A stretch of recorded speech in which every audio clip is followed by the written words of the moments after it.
adjusted here for me one of these days.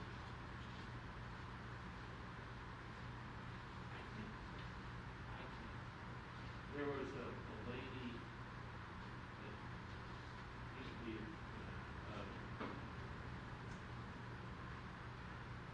her last name was Snyder, and she was very active in anything has to do with culture.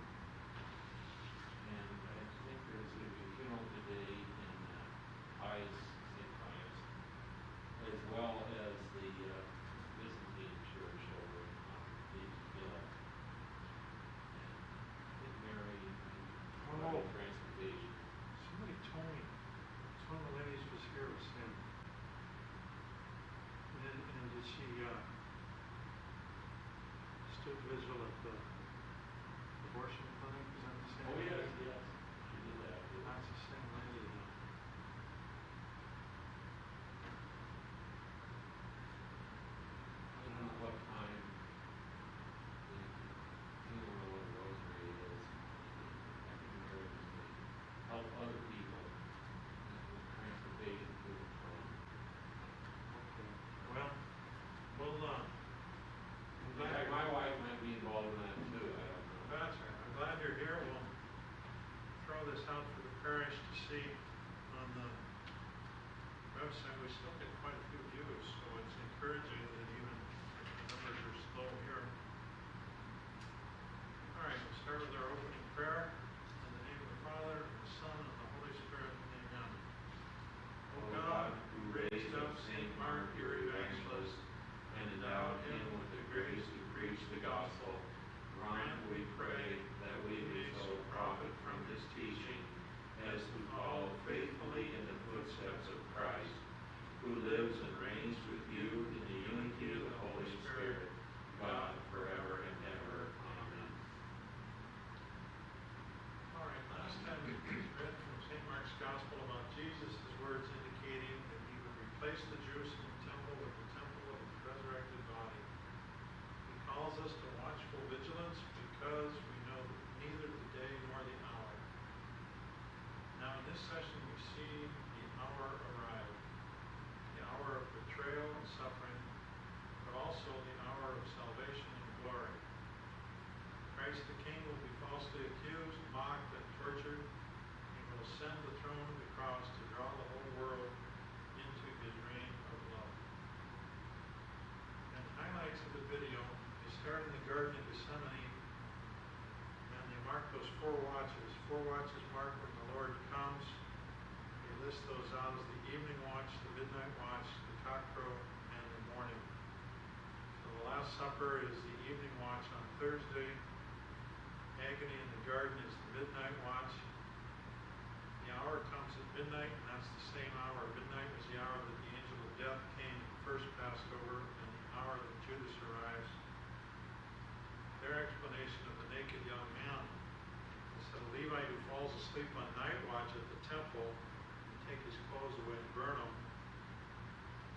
And St. Mark was a Levite. Apparently, the symbolism is he fell asleep while Jesus asked him to watch. It was like night watch at the temple. Jesus is trial before the council. Son of Man is the phrase that comes from Old Testament scriptures, Ezekiel and others. Jesus mocked and told to prophesy. Just at the moment that he prophesied, the prophecy of Peter's denial is fulfilled. I neither know nor understand. That phrase is repeated often in Isaiah 42 to 52. Trial before the council, Peter's denial. Jesus is handed over to Pilate, and that's the morning watch. Jesus embodies the 4th servant song. The servant songs come from the prophet Isaiah, looking for a new Exodus, and that Jesus is the new Moses. In that day they shall know that I am, is an echo of Isaiah 52:6. Jesus will reign from the cross. It's a reference to your God reigns from Isaiah. In Isaiah, the change from not hearing and seeing and understanding, and then changes to hearing and seeing and understanding when God sends his servant who suffers and dies in Isaiah. They clothed Jesus in purple, and purple dye was very expensive. I think that maybe it was the chief priest's purple robe that priests weren't allowed to wear purple during the Romans' occupation. And Mary, we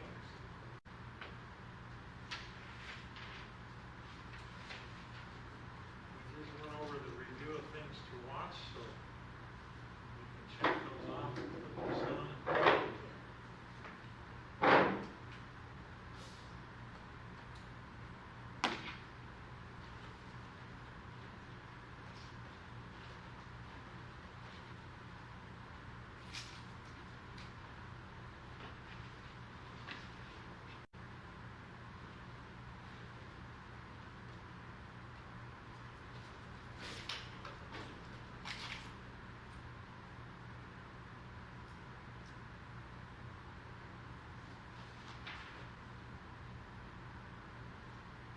Yeah, by the way, Gethsemane means wine press.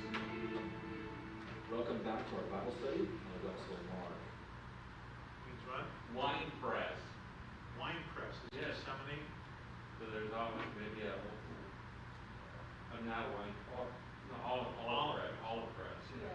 That's it, olive Garden press. olives. Mount of Olives? Is that where Gethsemane is? I thought it was a garden of olives. Let's see if Dr. Gray has any insights. Here we see Jesus enthroned on the cross. We've been waiting for it since the beginning of the story.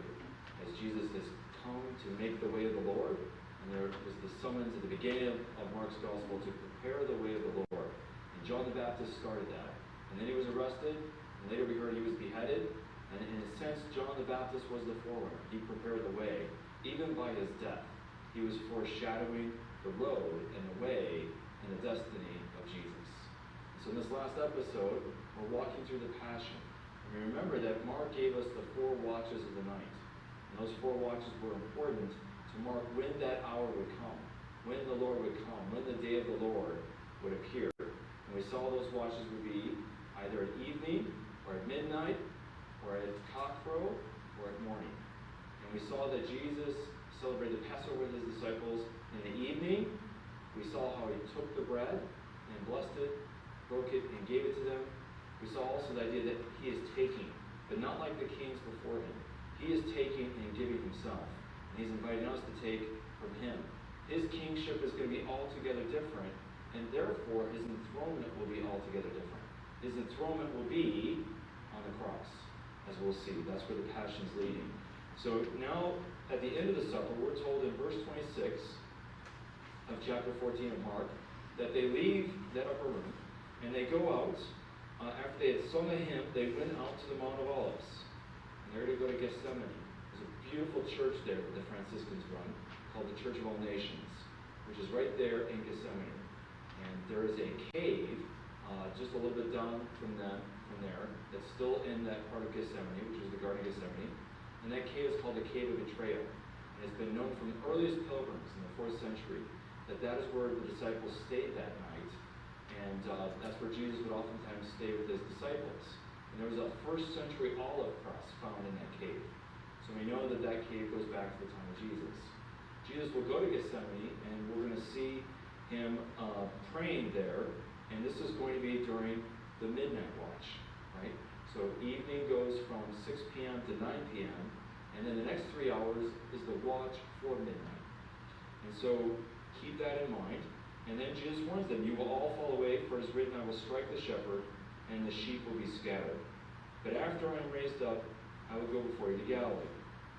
And then, of course, Peter says, no, even if they all fall away, I will not fall away. And then Jesus gives the prophecy, before the cock crows twice, you will deny me 3 times. But he said vehemently, if I must die with you, I will not deny you. And they all said the same. And they went to a place which was called Gethsemane. And he said to his disciples, sit here while I pray. And he took with him Peter, James, and John. So the tradition is that he leaves the 9 in the cave, and then he goes with the 3 a little bit further. And that's the place where the Church of All Nations is built over. And a beautiful, wonderful Italian architect, Barluzzi, built it so that it would be dark inside and the pillars and the ceiling would look like it was olive trees, that you were in the forest at night. And so it kind of has that darkness that envelops Jesus here as he's praying right before the intensity of the passion begins. And then Jesus goes on and says to them, "My soul is very sorrowful, even to death. Remain here and watch." We've heard that term watch before. That's become literally the watchword since Mark 13. The idea of watch has been repeated. And now Jesus warns them to watch. And going a little farther, he fell on the ground and prayed that if it was possible, the hour might pass from him. Of course, this is Passover. And he's asking that the hour pass over him, that pass beyond him. And of course, remember we left that question at the end of Mark 13, where Jesus said, of that day or that hour, Mark 13:32, no one knows, not even the angels, nor the Son, but only the Father. Now Jesus is praying that the hour may pass over. He knows the hour. But how does he know the hour if he said he didn't know the hour? Right? So that is a question we want to come back to here and reflect on. And then as he said this, he prayed, "Abba, Father, all things are possible to you. Remove this cup." And now we're remembering back in chapter 10 when James and John asked to sit on his left and his right, and Jesus said, "Can you drink the cup with which I am to drink?" It's the cup of suffering. It's the cup of his martyrdom. Remove this cup. So he prays that the hour may pass and that this cup may pass from me. Yet, not what I will, but what you will. So Jesus prays that the hour and the cup pass from him, but then he also submits to the will of the Father. Not what I will, but what you will.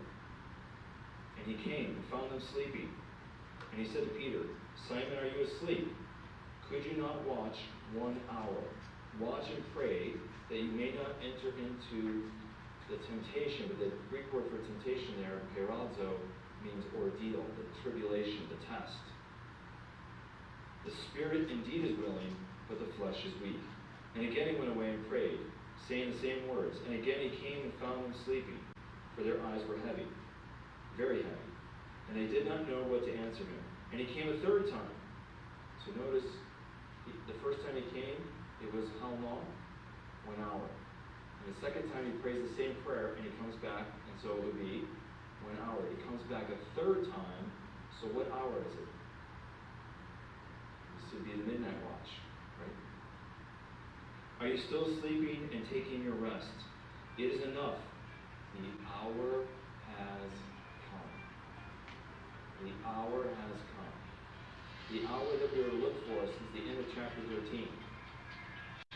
And what does he say to the disciples in chapter 13 at the end? When he says of that day or that hour, he says, "Watch and pray." And what does Jesus keep exhorting them 3 times to do? To watch and pray. And then he says, at the end of chapter 13, "Watch and pray lest the master, when he comes, find you asleep." And what are the disciples doing? They're asleep. Now this was supposed to be a night of watching. Part of the Passover liturgy, which is little understood, even today by Jews who will practice the Seder meal, is that at the end of Exodus 12, when Moses gives the instructions and describes that first night of the first Passover, we're told in Exodus 12, verse 42, that it is to be a night of watching, God tells Moses, for all generations, to keep vigil. And why would they make it a night of watching? Because they know that that night the angel of death is going to pass over Egypt. And they've eaten the meal, they've eaten the lamb, but they don't say, I'm going to call it a nice week, I'm going to go to bed, sack it in here. I know the angel of death is coming, there's cataclysms and plagues and all kinds of, but I'm going to head in, get a good night's sleep, because, no, I mean, so you can see the first night of the Passover, they ate the meal, they sacrificed the lamb, they ate the lamb, and then they were in vigil that night, praying for the angel of death to pass over them, to spare their firstborn. And so Jesus asked them to watch and pray as you would at the first Passover. And they fall asleep. And then Jesus says the hour has come. Now in Exodus, what hour does the angel of death strike Egypt? Midnight.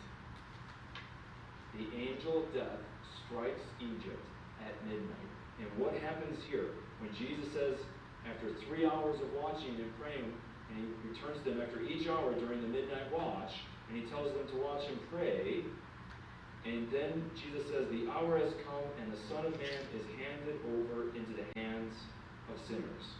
Rise, let us be going. See, my betrayer is at hand. What hour is it when Judas comes to betray Jesus? It's midnight. Judas is the angel of death. And there will be no Passover for this firstborn son, Jesus. There is no lamb to be his substitute. He will be the lamb. He will be the lamb. There is no passing over. Now when Jesus prays that this hour may pass, he knows the hour is imminent. And he knows the hour when it strikes. He wakes the disciples at the third watch of the midnight. And he says, arise, let us be going. My betrayer is at hand. The hour has come. The Son knows the hour. But the reason he says in chapter 13 that even the Son doesn't know the hour, he also knows that he will pray to the Father that the hour may pass. That the hour may be put off. Maybe to next year's Passover. And he prays, he submits to the will of the Father. And then he knows in prayer that the Father has answered him that this will be the hour. And that this will be the Passover. And he accepts it. And he knows it. So there isn't a sense of Jesus being ignorant of the hour. It's that he knows that he's going to pray, and all things are in the hands of the Father. And so he's willing to wait to see what the Father will do. And he knows when the hour comes. But the problem is, we read chapter 13 and that hour, and then we forget about it when we read chapter 14. We don't read it as a connective narrative. We have to read the whole narrative together. And not just the narrative of Mark, chapter 13 and 14. We have to read chapter 14 in light of Exodus 12 to know what watch and pray means. And immediately, as he was still speaking, Judas came, one of the 12, and with him a crowd, with swords and clubs from the chief priests and scribes and the elders. And now the betrayer given a sign, the one he was going to kiss was the one. And they seize him and they take him. And then we have one little incident that's unique to Mark's Gospel in verse 50. That's unique to Mark's Gospel in verse 51, as the disciples flee and forsake him, fulfilling the scriptures, which Jesus had already foretold from Zechariah, will strike the shepherd and the sheep will scatter. We're told, and a young man followed him with nothing but a linen cloth about his body, and they seized him, but he left the linen cloth and ran away naked. I'm like, what? That's puzzled a lot of commentators. Why is that odd detail in there? Right?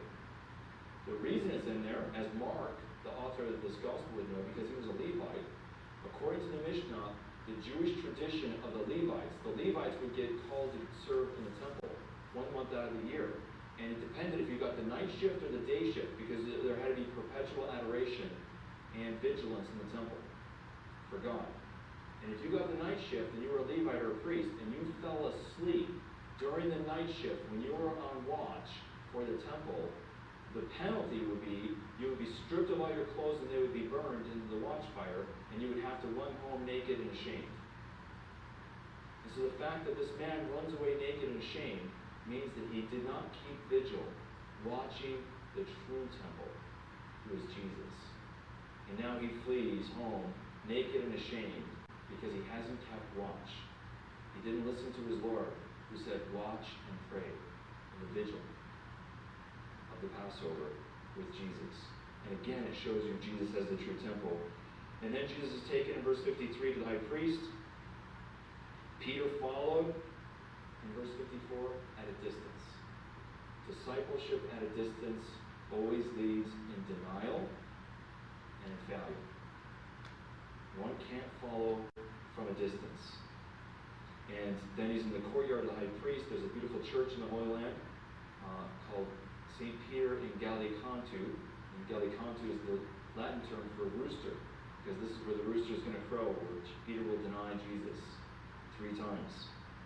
And it's an extraordinary chapel and a very powerful place for prayer and healing. One of my favorite places in all the world to pray, and it's always powerful to be there. And you can go to the place at Caiaphas' house. We know archaeologically it's Caiaphas' house. And you can see where it is from looking over across at the temple, not far from the temple, looking down the Kidron Valley, down to where the Garden of Gethsemane is, on the Mount of Olives. And so then that's where they bring Jesus up. He's put on trial. The false accusations of the false witnesses say we heard him say, in verse 57 and verse 58, we heard him say, I will destroy this temple that is made with hands, and in 3 days I will build another not made with hands.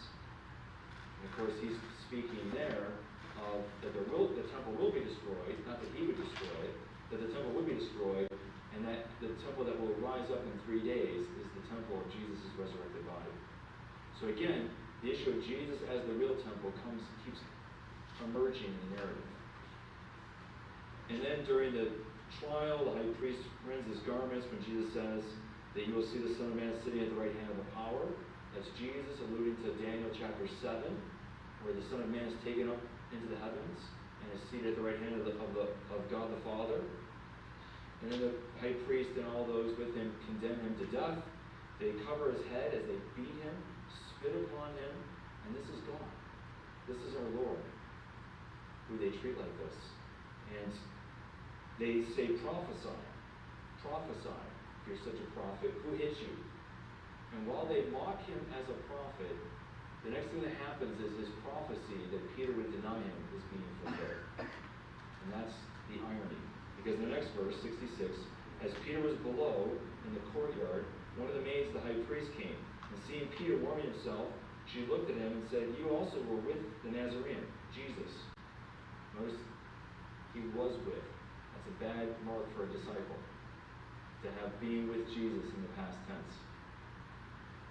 But he denied it, saying, I neither know nor understand what you mean. And of course, when he says in Mark, he not only denies it, but he says, I don't understand. That is what we constantly get in Isaiah 42 through to Isaiah 52 of the servant of the Lord not understanding, not hearing, not seeing. And Peter still fails to understand. He's still blind and deaf. And he went out to the gateway, and again, he denied. One of the bystanders said, this man was with them. But again, he denied it. And a little later, again, the bystander said to Peter, certainly you are one of them, for you are a Galilean. So he's got that country hick accent. So they know he's a Galilean. He's not from the city of Jerusalem. But he began to invoke a curse on himself and to swear, I do not know this man of whom you speak. And immediately the cock crowed a second time. And Peter remembered how Jesus had said to him, before the cock crows twice, you will deny me 3 times. And he broke down and wept. And as soon as it was morning, the chief priests and the elders and the scribes and the whole council held a consultation, and they bound Jesus and led him away and handed him over to Pilate. So what we see is the 4 watches. Evening's mission with Jesus having the Last Supper, cock crow with the denial of Peter 3 times. And notice there's sets of 3, so you can mark the 3 hours of the watch. And then we have morning, and then the one time that's not mentioned out of the 4 is midnight, but we know the midnight watch is exactly when Judas comes. And that is the hour. That's the hour of judgment, it's the hour of evil, it's the hour of darkness that begins the passion. And of course, just like in the scriptures in the Old Testament, the hour signifies not just 60 minutes, but a time. But the time is now. The time is going to be the rest of the time that Jesus is alive, from his arrest to his crucifixion. So then he's handed over to Pilate, who puts him on trial. He offers up Barabbas, and the crowd chooses Barabbas instead of Jesus. And of course, the irony is Barabbas in Aramaic means bar, which means son, and Abba, which means father. So Barabbas, who's guilty of insurrection, is put forward versus Jesus. But Jesus is the true Bar Abba.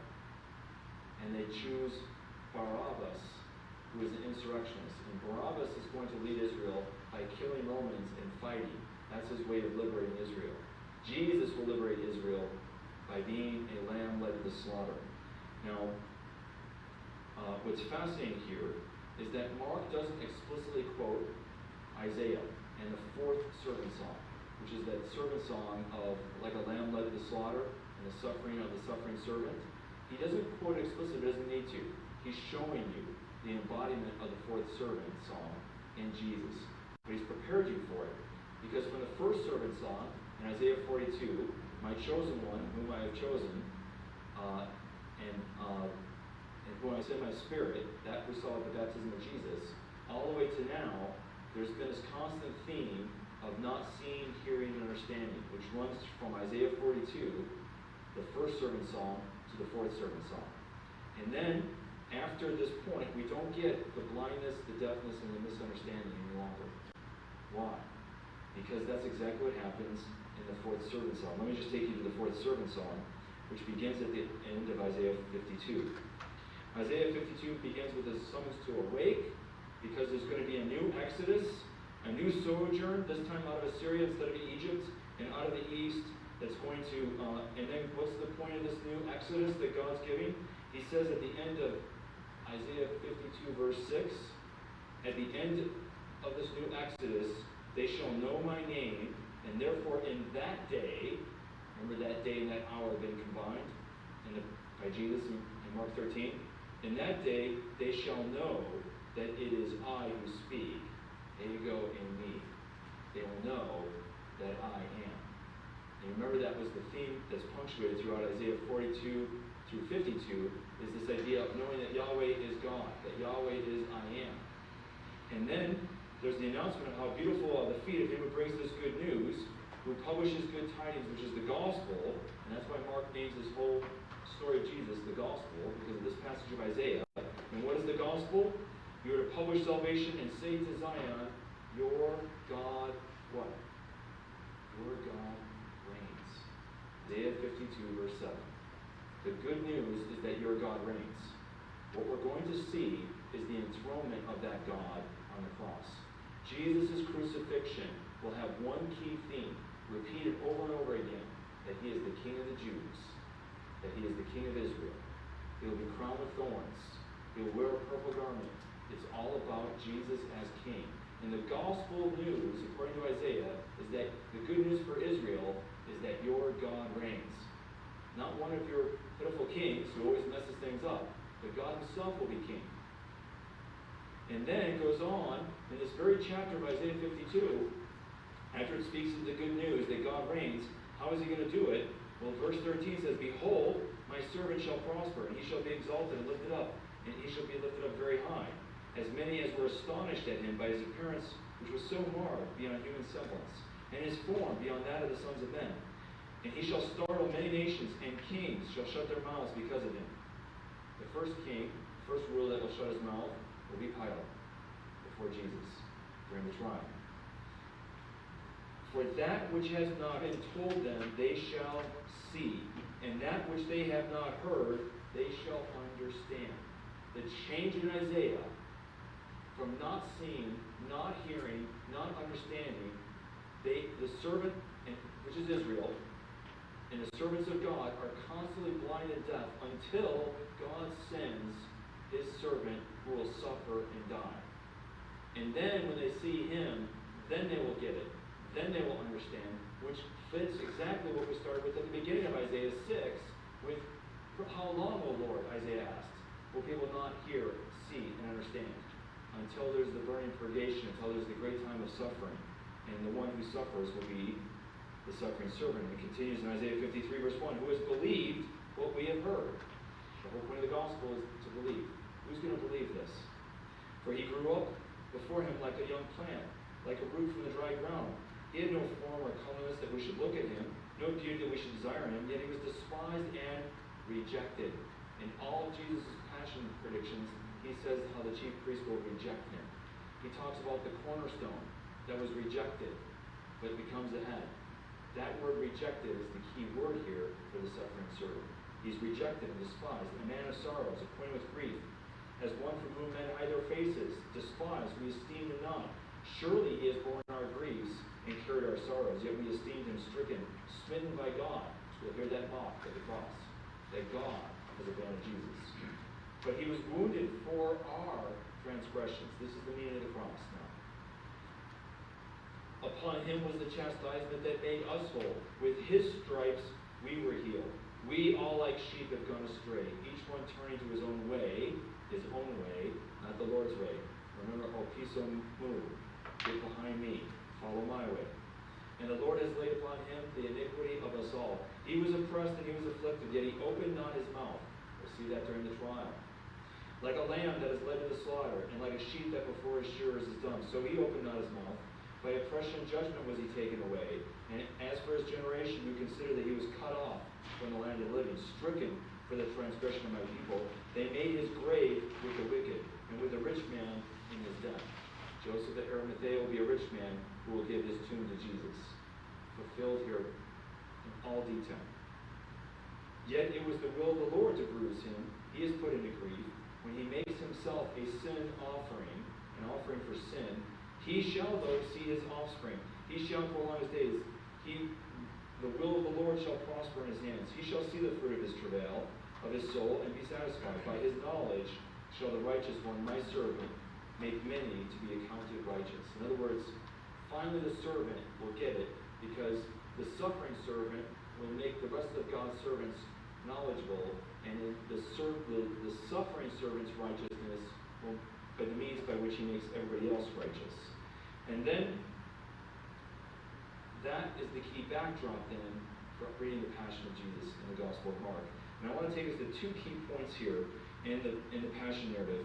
The first is in chapter 15, verse 17. As they clothed him, as the soldiers gathered, and they mocked Jesus, and the whole battalion gathers before him. Because they mock him as the king of the Jews. Repeatedly. And Pilate puts him forward as the king of the Jews, and the people say, shall crucify him. So the soldiers then clothed him in a purple cloak and plaited a crown of thorns, and they put it on him. And they began to salute him, saying, Hail, King of the Jews! And they struck his head with a reed and spat upon him. And they knelt down in homage to him.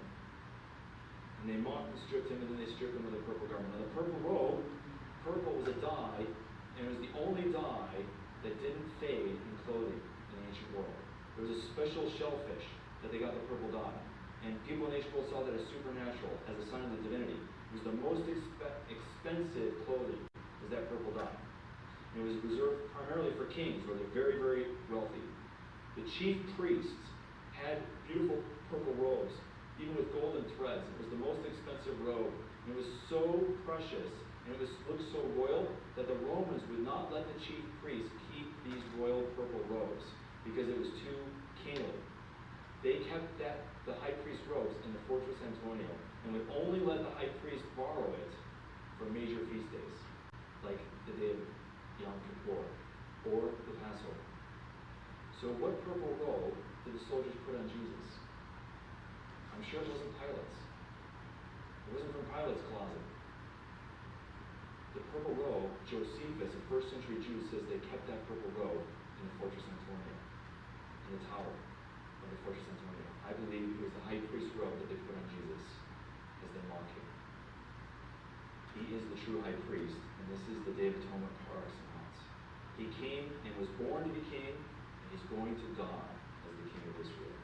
And we'll see in the next episode how, as he's mocked at the cross by the chief priest, so we'll move from now, it's the Romans and the soldiers who mock him as king.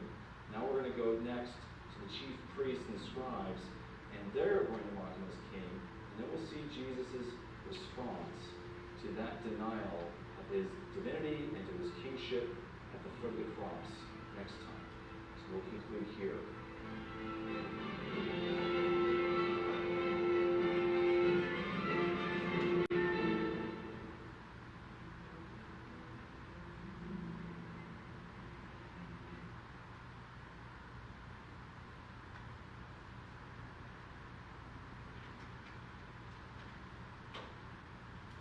Okay, what's our famous question? What was the highlight for today's teaching?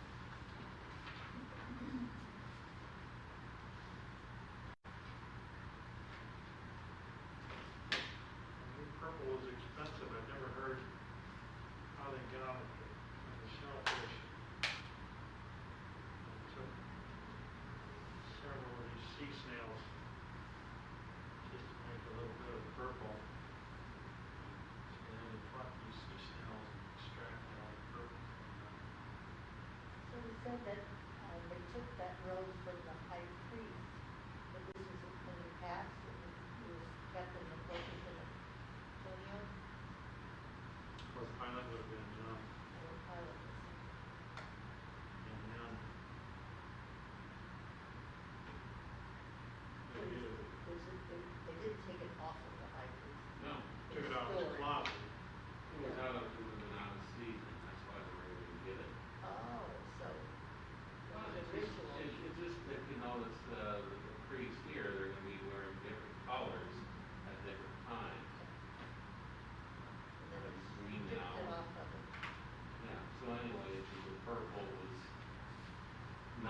seas at that time. The people in the military will wear the big green like the Marines, and they'll wear have different colors throughout the year. But they left a crown of thorns on it, why didn't they use a robe on it? They can do that under orders, at least not from high up. They thought, they had access to it, so they were, this was, they were telling him, prophesying for us. They were, they were using all these to, weapons. And there was a sequence of even scourged, scourged and then all covered in blood. Now, but remember, blood had a different significance to them, so that when they slaughtered the animal meat pie, at Passover, they sprinkled it on the people, and maybe not at Passover, they put it on the lintel, but there were other times when they did the sacrifice, that they sprinkled the people with blood. They Just sprinkled slopped the it on altar. them. So they weren't so fearful of blood like we are, 'cause blood means life. So they, that might have been significant.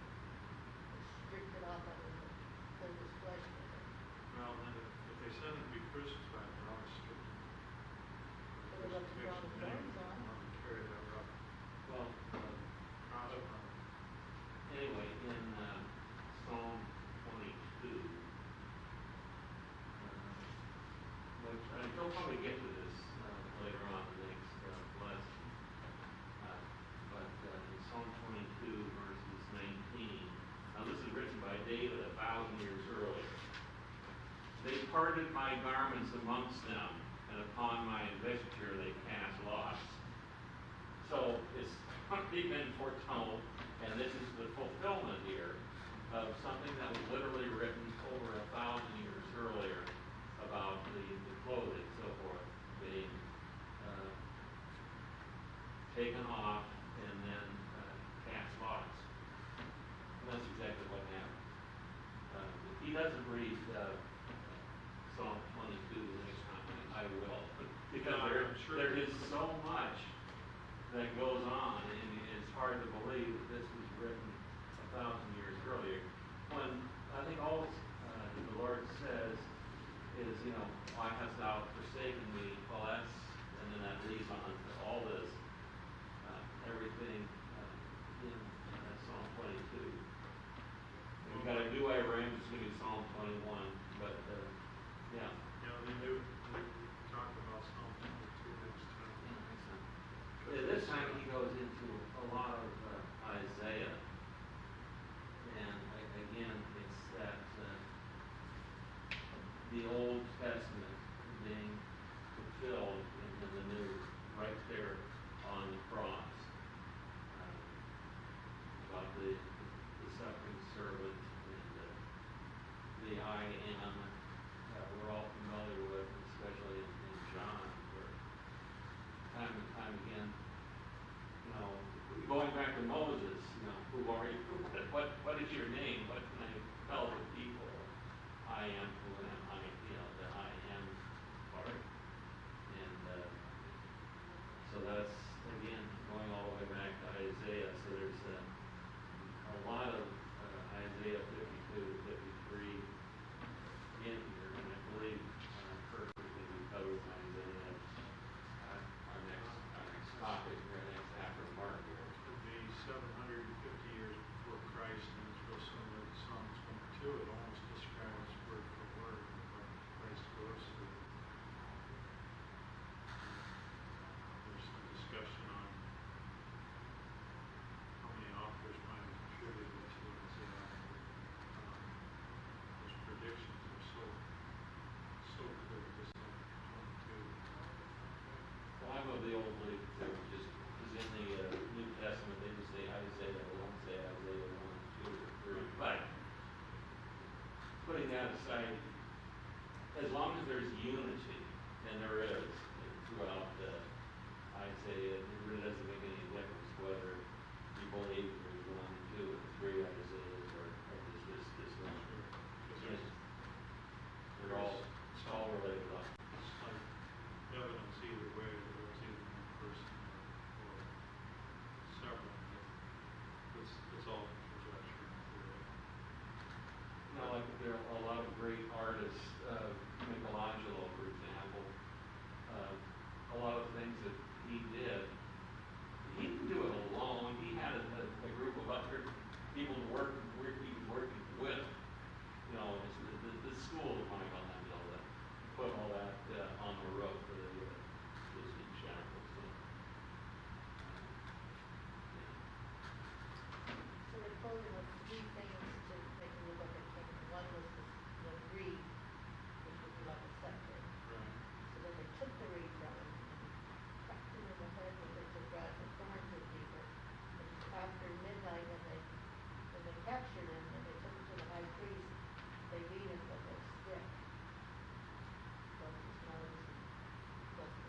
Well, that's an image that goes with it. Oh, no, I was gonna say, but I don't think they took it off because they hit it so hard, I mean, it was, they Sure, didn't it really. was, So yeah. it's something they weren't supposed to be doing, so they might have taken off just to kind of hide the fact that they didn't. They were going beyond their authority and. Yeah, yeah, that's true. If when they release them to the Jews, they might not want to see the big. Because the shroud shows the puncture marks, but doesn't show the ground. Yeah, certainly when they took him down from the cross, they took him down. And going back to Abraham with his son, as he was about to drive a knife in his own son, all of a sudden, heavens opened up, stop. But there was a ram whose head was caught in thorns. And so there's a lot of comparison between Christ and Abraham there. And there's even some people that even say that it was almost on the same spot. Because Abraham had his journeys for like 3 days or so. So you have the carrying of the wood by his son. And then of course Christ, that was a heavy tent that they had to carry. And then of course they called it Simon and Cyrene, which usually did, I mean the Romans had the right to call anybody to help them out in any kind of a job, except for usually funerals or something like that. This is like an exception for Simon and Cyrene to help carry the cross. Actually, the main timber, I think the cross piece, or that's, I think it was carrying the cross piece. And, so, Well, I could see he was weakening too. They didn't want him to die in the way. They wanted that's his right. brutality of the cross, to survive long enough so they could kill him with this. Yeah, no, and also normally when people were put up on a cross like that and nailed, they don't die right away. It's usually when they, the rising up, catching some air, and then kind of falling down. But usually it took actually several days for a person to finally die. But Christ had been so beaten up that Lots of blood. yeah, and just to make sure that he was dead, they had the lance in his side. And that again, that worked very well too, because then Joseph of Arimathea was able to get the body down on Friday. Saturday he couldn't do any work. Couldn't do anything. That's right. So got him down on Friday, and then into Tuesday. We have Friday, Saturday, and then Fridays on Sunday for 3 days. So also, Isaac didn't resist. Really. No, he was very faithful. Yes. But his father didn't explain to him beforehand, this is what's gonna happen. No. He just went. Yes. So what about the 3 days? You mentioned that at midnight, when Judas betrayed him, that was when they entered into it. So is that when we start the 3 days? Well, yeah, Friday is day one. It's not a 24-hour day. It's Friday. The Jewish day begins at Sunday, about 6 p.m. So he was up there from about 3 o'clock, and had died shortly thereafter. And in fact, that's been certified by the centurion that he was probably the one that had to insert with the sword. So that's Friday. It's taken down and put into the grave. So even though it's very short on Friday, that still counts as a day. It's just like a lot of the workers, remember that story, where some would work all day long, and then others were, later on throughout the They all got day. their Even the denarii. ones that just worked 1 hour got the same wage. But they didn't have any other wage, actually, Right. it was the denarius, which was a day's wage, that maybe he was only supposed to come in contact with them in the beginning of the day, so that they all got that point. And so it's those 3 days, and then of course, even on Sunday, it wasn't full time. He had risen early on Sunday as well. So what about at the Last Supper when Jesus came and took and dipped the bread, and gave it to Judas, and he said, that it would be better that we were not in the kingdom. So that's when he entered into the baptism. But the baptism actually takes place. Friday, well, Friday would have started at sundown on Thursday, that was, yeah. and then already in darkness when you go into the darkness. But some of the Bible passages say that was when Satan entered Jesus. So Satan, Right, but entering again, into that was death. on Thursday. So Satan represents death. Jesus conquered death. But he had to die, Yeah, no. and he had to go through the passion. Well, that's next week's topic is passion, death, resurrection. Now, also on the kissing, now, not in this country, but other countries, that's quite common, where people kiss each other on the cheeks, usually once or both cheeks. That's just the way things have been done for And centuries. even after Jesus got Very death, common in they France, didn't other continue to countries. do it. And in fact, throughout the whole Mediterranean, that business of kissing, probably kissing on the cheek, doesn't say that, but yeah, that's very common greeting among people. Which is different than, it's mentioned somewhere that Jesus kissed Mary at different times, and that was probably different. Because it said, those who have ears hear, to hear. Also, it might have been controversial that they didn't like that relationship. Because he said because he kept saying that the apostles didn't, they heard but they didn't understand. And Jesus wept when he said, I have to look, I don't let remember us see the Father, the kiss. if you show us the Father, then we'll believe. I don't remember. I don't remember any kissing of Mary.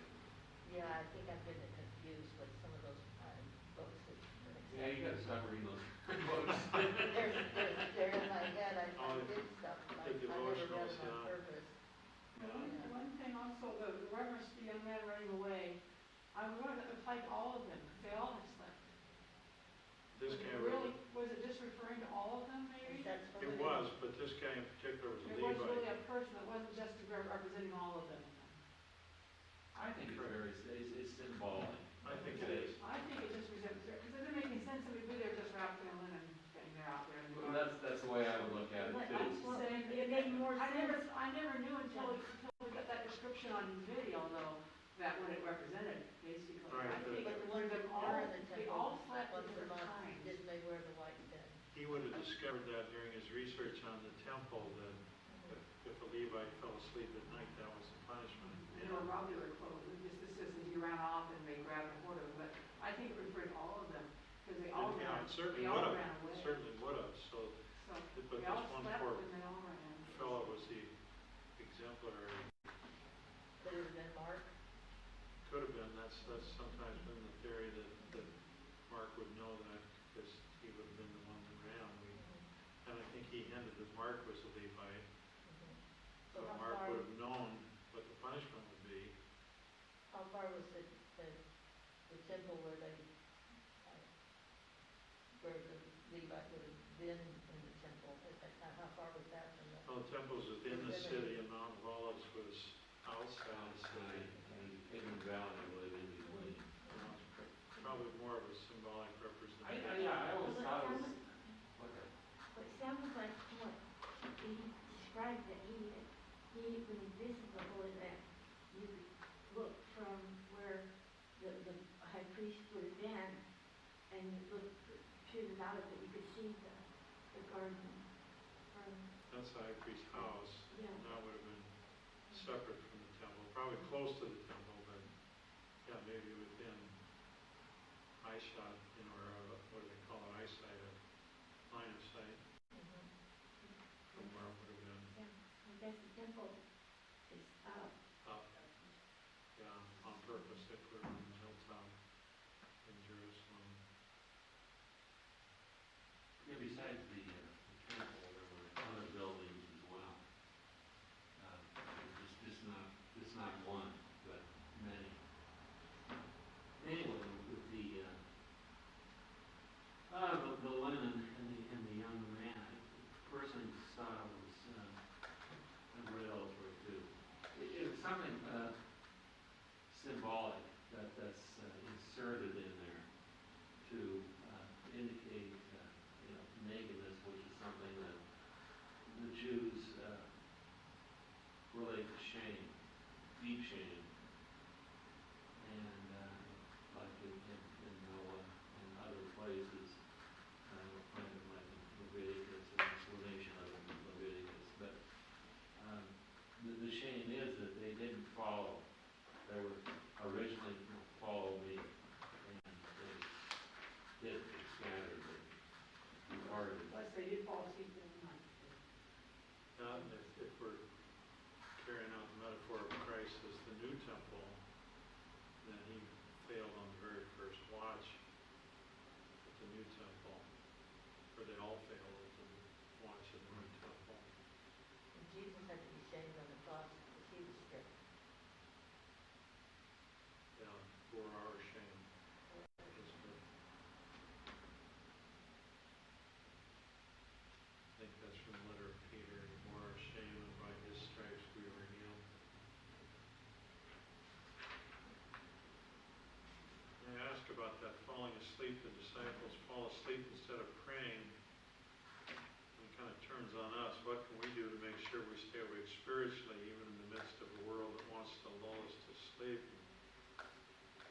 Well, for the Passover, they were required to stand and eat the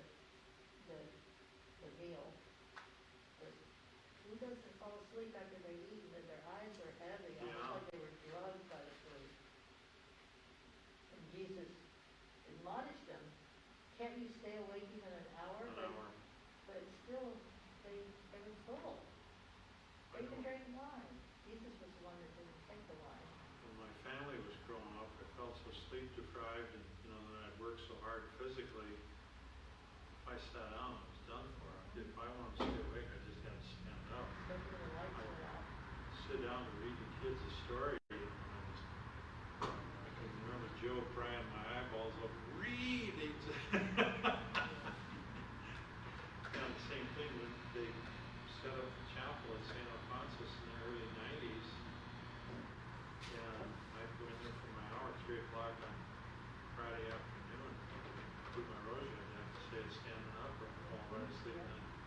Yeah, see, they shouldn't have laid down. Yeah, They stay shouldn't have up. laid down. But, Because once they laid down, it was just like this. yeah. I think maybe under cover of darkness too, that fear might overcome them and they just, Escape. Yeah. lay down. Maybe to hide, who knows. But the vigilance is required. You were assigned for that time in the temple, you had a lot of those things. Right.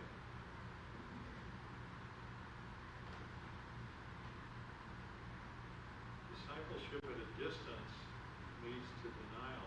What might the temptation be to a disciple only at a distance look like for us? You hear so many people say, I'm spiritual. But And not they stay away religious. from the church. And the Protestants, they say that, they accept Jesus Christ as their Lord and Savior. So they're avoiding being part of the church. Yeah. In essence, that's a commitment, isn't it? So,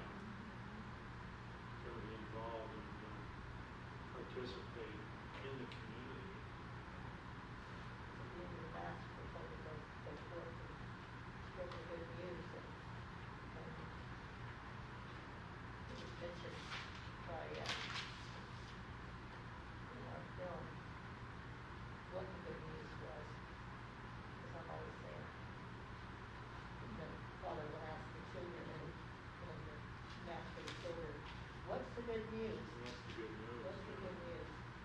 And that's, God is among us. it, yes, And I think throughout the history our of the, Lord reigns. the Catholic Church, there's always a group of people forming some kind of a group. Now, you're all in what's a ladies' group, and there's In the heaven will. a Queen of Heaven, and then the Princess Anne. Princess. Princess Anne. Very good. The Honolulu Book Club. There you go, the book club. And this is very typical of a Catholic church, where you have a lot of different little devotions, activities. And we pray Yes, to try to support the church. right. And with the guys, there's St. Paul, there's the Knights of Columbus, and others. I mean, there's all sorts of, Williams Inn. Pro-life. yeah. Is that a men's Oh, group right yeah. every Saturday morning? Yes, right, and again, that's very typical of the Catholic Church, that people get together on their own. Sometimes it's going to be recognized, it usually is by the pastor. So that there's all sorts of different ways of carrying this out as far as, for instance, what are some practical things we can do. Well, temptation, but what practical things you can do for your own spiritual development and life and interaction with other people in that. And that's very important that Catholics do that. It is important for all Christians to have that community, rely on the community, spend time with the community, to draw strength from each other, but also to lend strength to those that may need different things. And they warned us in deacon formation to commit, but not to overcommit. Belong to one group or two groups, but not seven. Don't overdo it. Spread yourself too thin, and then you're not getting good to anybody, especially the family at home. If you're up at church all the time, wore out, then So we're supposed to pray about it. the opposite is, I've got people in the extended family that are reluctant to even register at the parish because they don't want to be called, they don't want to have that chance of being put on the spot. I need you for this, or you have to have this filled or that filled, and that's So you have to determine how you're gonna do your time. right. Pick the things that They're are suited to each one of us, and then make sure that the rest of our affairs are in order. And it's so easy in today's society not to commit to anything. Except income tax, you have to do that. Remember when I used to go out and say visit all calls, I had a sheet of paper because invariably, or I was helping somebody out with food or whatever. And then they'll usually say, well, what can I do for you? And it's, all right, here's a sheet of paper. And it's got a prayer. and you're praying for all those St. Vincent volunteers that are out and so forth. Going on. And this is, we need these prayers done. This is how you can help out. So that's, there's always some way helping somebody out, but there's ways that they can help your own salvation out as well. Make that connection, make the sense of belonging. So it's our responsibility as a church to evangelize, to find these people, and help them to realize that their salvation is in the grasp of the world, or follow Jesus. Right. It's easier to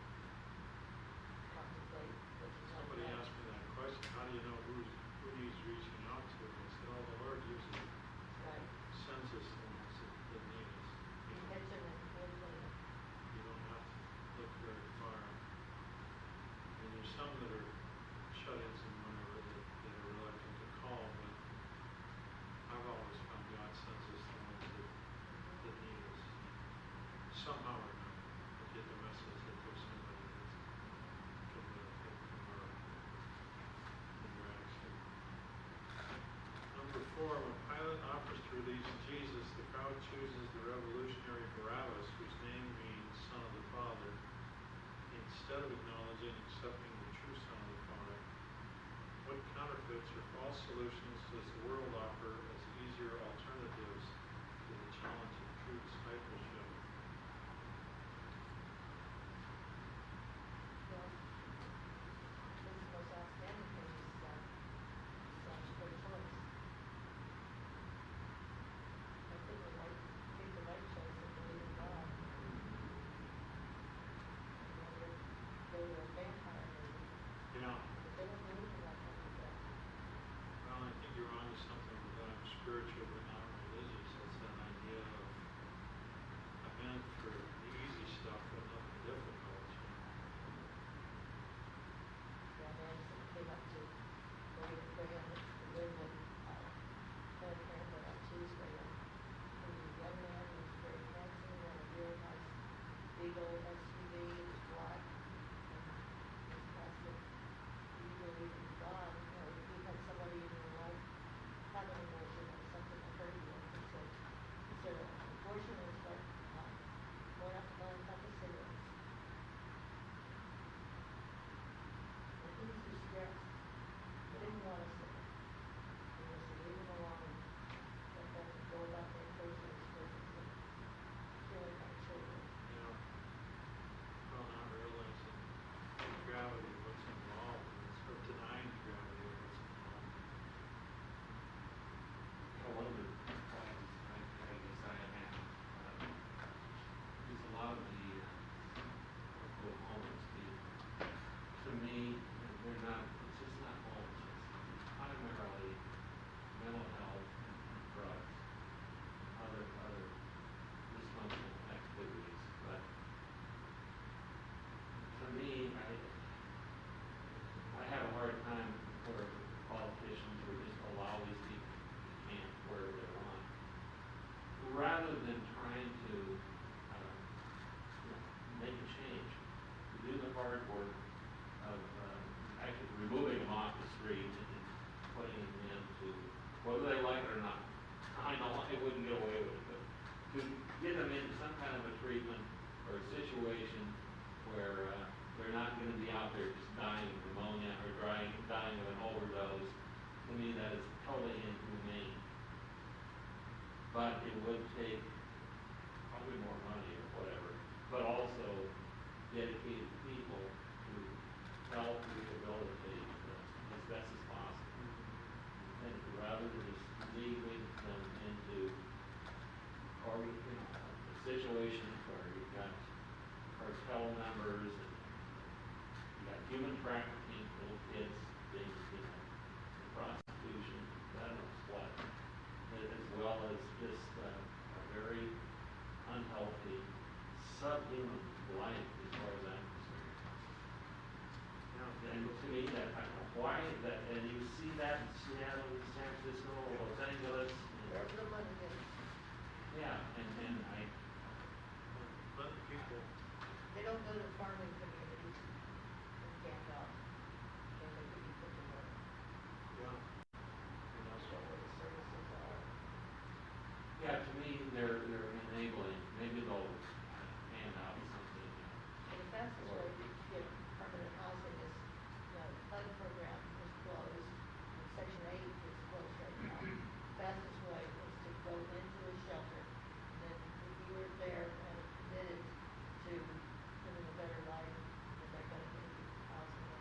I watched, these vignettes from Skid Row, Seattle, and they talked about all of the services and things that they're doing for the homeless in Seattle. And a lot of the people that are in those programs are former drug abusers. So it was a real good program. well, the numbers aren't going down, they're going up. They were pouring money on it for 40 years, 50 years. The numbers are rising. It's scary. Well, there's something wrong with the government too. The police can't pick them up. They pick them up because they passed out and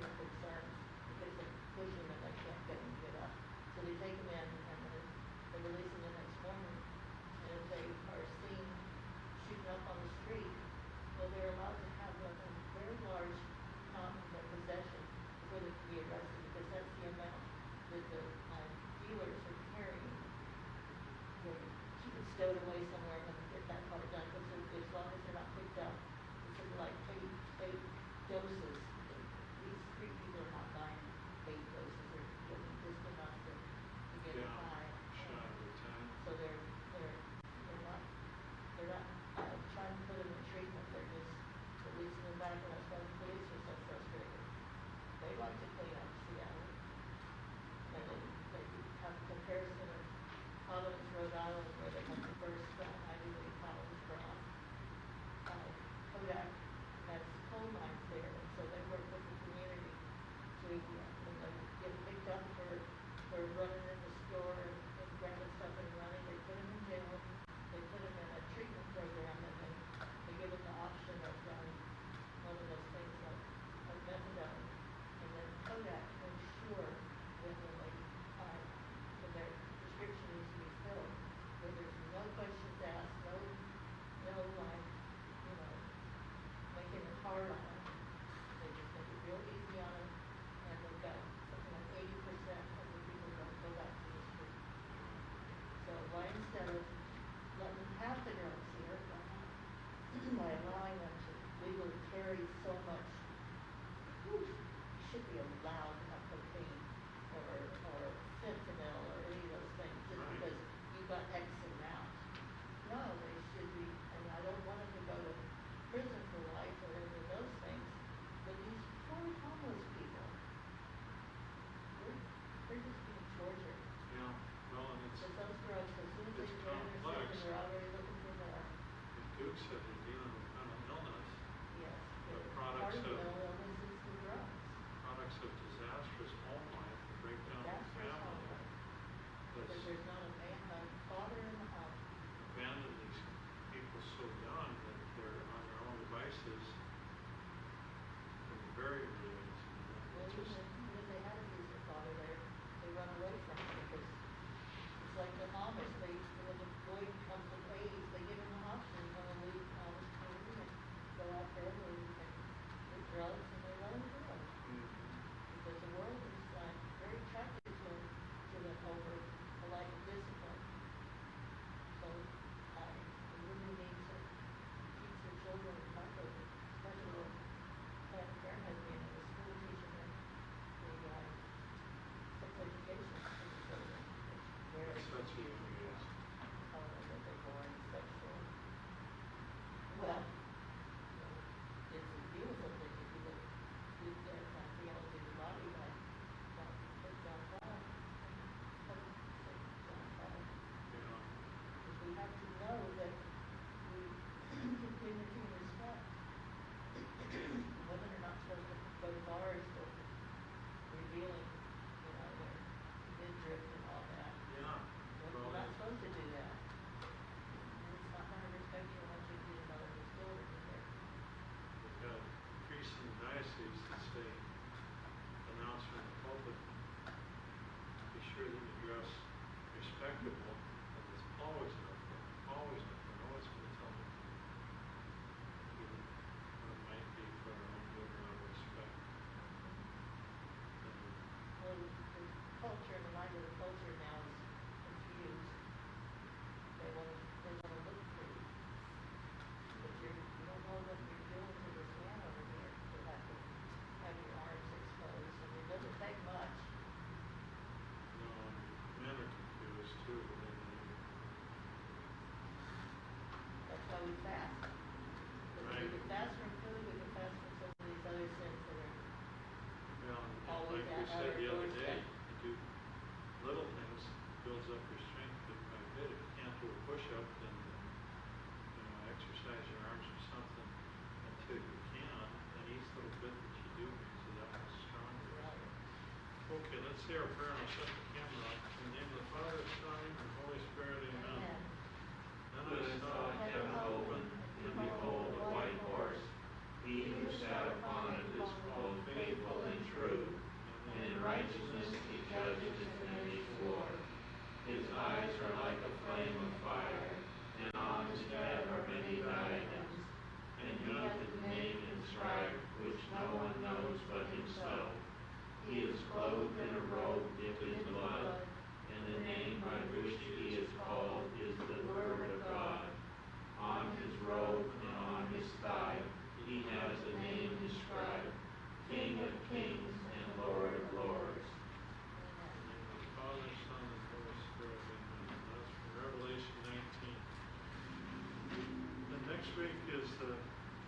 session on passion, death, and resurrection. It's the second to the last session. The final one is some question and answer. It still has a video, so we'll go ahead and go through 2 more sessions, but it's getting near the end of that passion narrative, so, all right, let me go show